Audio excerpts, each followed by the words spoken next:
All right, guys, so I'm here with Mark Fisher. He is live with us here in this Zoom call from Providence, Rhode Island, where it seems to be nice and sunny. He's out in the backyard. I'm here in my home office, so I think Mark has the better end of this deal for sure today. But what I wanted to talk with you about is that Mark has a really special and very different drone, not a DJI type drone, something very different. Mark, can you tell us what kind of drone you have for us to show and what the story is about how you got this unmanned aircraft? Well, you might know more than me, but I mean, at this point, I own the drone, so I've been digging up as much information as I can on this drone, and it was just crazy how I was able to receive this drone. Yeah, Basically, it's from Poland.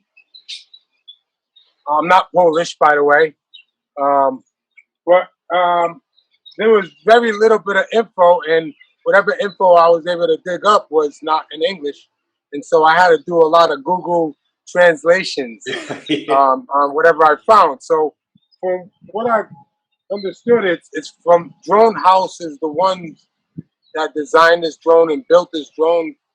That's to my understanding, um, but it was made for a company in Poland, yeah, which I believe is a company that deals with the railroad and cargo over there. Um, and I guess they've been having people uh, stealing the cargo from the railroad. So I think about 4 to 5 years ago, or whatever it was, and that's what I traced the YouTube videos back of this being displayed and flown. hmm, Um, from what I know is that they designed this and then they wanted surveillance, yeah. and this was their form of surveillance. Um, I don't know how many was made, but to me it seemed like maybe a fleet maybe was made of these drones specifically for that company Yeah. to do the surveillance. And so this drone was used for surveillance on the railroad and the cargo in Poland. So, but if I see it clearly, I mean it's a much bigger drone than the typical, let's say, DJI Phantom that we're used to seeing. Also, the design is quite interesting as well. Can you hold it up so we can kind of get a closer view, perhaps, of this drone? Absolutely. So here's the front, Yeah. and it's gonna come right at you, and then we'll get a side view. It's a And very cool design. the back view of the lobster tail. Is that like a registration number, the SP-YDHE, you think, or? I it's scary that it's almost like looks like it's spy. Yeah, it does. But I have no idea. I haven't ever been able to really get a lot of info. Yeah, I sent pictures, and there's another side view, and then this is where the bottom of it, you know, and it's got an antenna on this side, so I which I see. believe is for you know connectivity and whatever else. So But we, it's all carbon fiber. yeah. It's very light. Well, obviously there's no battery in it. So we got a compartment here, and I believe that's for the battery. Yeah, So from what I the info that I got, it has 50 minutes of flight time on whatever 50. battery they used. Wow. On the top of it here, there's a compartment which I believe is to connect the Yep. gimbal and the camera. Yeah. Um, there's some rubber uh, Yeah. gimbal, the gimbal kind of like here. Losing, Damping. yeah. And But then you got another compartment in the back. I'm not sure. I think that's to get into whatever's in there. I haven't even been able to get in there, but it looks like there's an on and off switch here. So you got a red button, which would probably be the shut off button, and then maybe the stop button, yeah. which is just like an off black. But it's all carbon fiber because if you and it's been painted over. But if you look inside of where the gimbal goes, you can see this. You probably can't see it in this camera, but you can see where the carbon fiber is.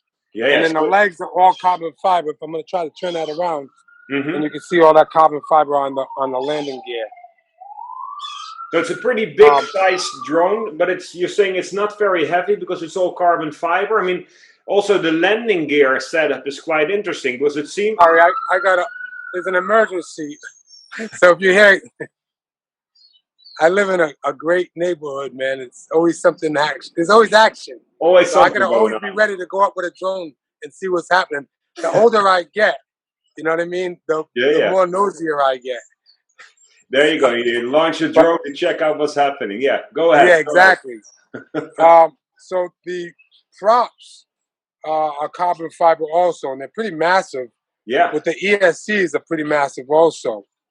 And on the ESCs it says drone house. So I believe this whole drone was made by Drone House, and yeah, I don't know if they got any parts from China or anything like that, but I believe it was probably all made in Poland. yeah, yeah. That's that would be my guess. It's a very interesting design because I mean, just looking at the landing gear, that's an interesting setup with those two front legs, but then also resting on the tail. I mean, it also has almost has like a shrimp like design, if you will. Yeah, shrimp, lobster type Yeah, of like something the for flying Rhode lobster. Island. But also those front arms are very wide, aren't they? I mean, it's almost. Do you think there might They be a are. benefit as a fixed wing type of flying for this kind of drone, or Yeah, yeah. that it might generate some lift? Yeah, and there is some LED, I believe, lights on the bottom. Ah, and there's a name. What Bielik? Bielik, is that the brand you think, or Yeah, Belek. I yeah? wouldn't know how to say that in Polish, but Hmm. but what was I gonna say? Also, so another thing that I found out that it flies in all weather. Oh, so it might have some kind of waterproof rating, I guess. Yes, That's really cool. yep. That's what seeing on the info that I got. Yeah, They were actually in one of the videos that's up on YouTube. You see them flying in the snow. in the So snow. that means temperatures, and it could probably fly in low temperatures, high temperatures, Yeah. rain, snow, which is really cool. It is super Um, cool, and I mean, I know that in Poland the winters can be quite harsh, so it would make sense to have some kind of all-weather drone. Is it just a drone, or do you also have the battery and the controller as well? Or so I don't have the control and I don't have a battery, and that's why we're flightless right now. But it did come with these beautiful velvet prop uh, holders here. yeah, yeah, protect. I think this is the most beautiful thing. But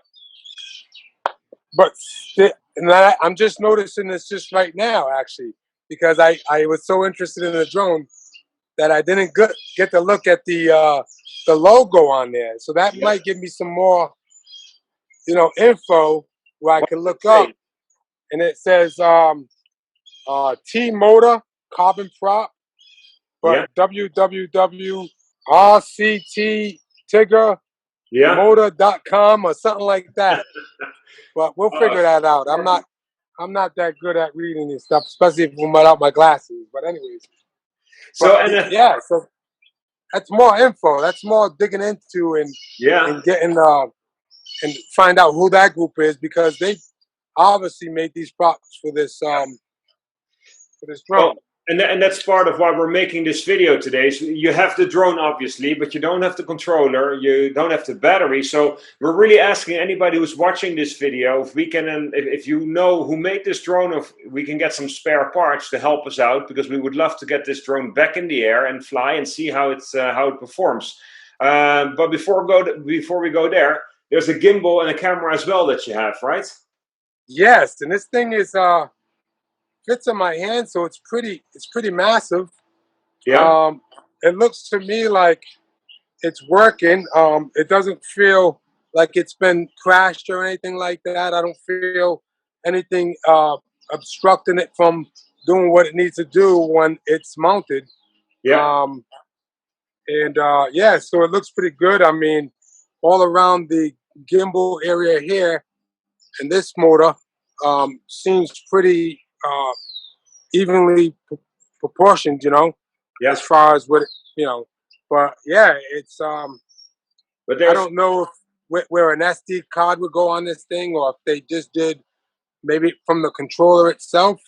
It was doing the recording, but it's from what I know about the gimbal is, um, and I may be wrong, but about 18 times zoom, yeah. and I believe it's shoots in 4K. I Okay. don't know much more as far as the specs go on resolution and whatnot. Um, but yeah, and so it's got the wire here to connect to inside the drone.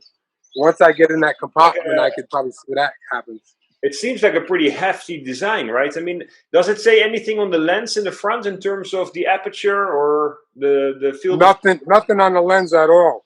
nothing? There's no markings on it. There's no nothing that I see um, that'll give me any indication of specs, except So, for what I looked up. so what we know is it's a custom-made carbon fiber drone from Poland that was used to surveil to perform surveillance flights to make sure that no cargo or anything else was stolen from a railroad company. It has a pretty decent sized gimbal, probably a zoom lens, up to 18 times optical zoom. It's a pretty big and substantial drone, but still lightweight because of all the carbon fiber. But we don't have a battery and we don't have a controller. So Mark is not able to fly it. We would love to get this drone up in the air. So if you have any information about this drone or any clues as to where we might get the missing parts, then please reach out to us because, like I said, we'd love to get this baby up in the air. Absolutely, and just another thing, the camera doesn't weigh that much, and I don't know, you know, if anything, the battery might weigh, and Yeah, because it's so light, with these big props, that's what's making me feel like, oh, that 50 minutes is probably a good 50 minutes. You know what I mean? I mean, you know, depending on weather conditions and winds and stuff like that. yeah, But I'm thinking, you know, because it's such a light camera and everything's light on the carbon fiber, and you know, just putting that battery in there um, is probably going to be the heaviest thing of all, and is what gives us that 50 minutes of flight time. You know, but yeah. we definitely want to get it in the air, and yeah, I like to really definitely fly it at least once. I don't know. I mean, Ah, no, I mean, if I start to like it more than a Mavic 2 Pro, you never know. you might keep it and use it professionally, right? Yeah, exactly. Yeah. So we won't make this video too long, but hey guys, if you know anything about this drone, about this Polish drone, it has a name Bielik on it, please reach out to either Mark Fisher on Facebook or reach out to us on dronexl.co. Like I said, we'd love to get the missing parts, the controller, the battery, and then put this baby back together and see if we can get her airborne and see what it's like to fly this Polish drone. So thank you for watching, and of course, as always, please like this video and subscribe to our channel for more upcoming drone news. Thanks, guys. Man, peace.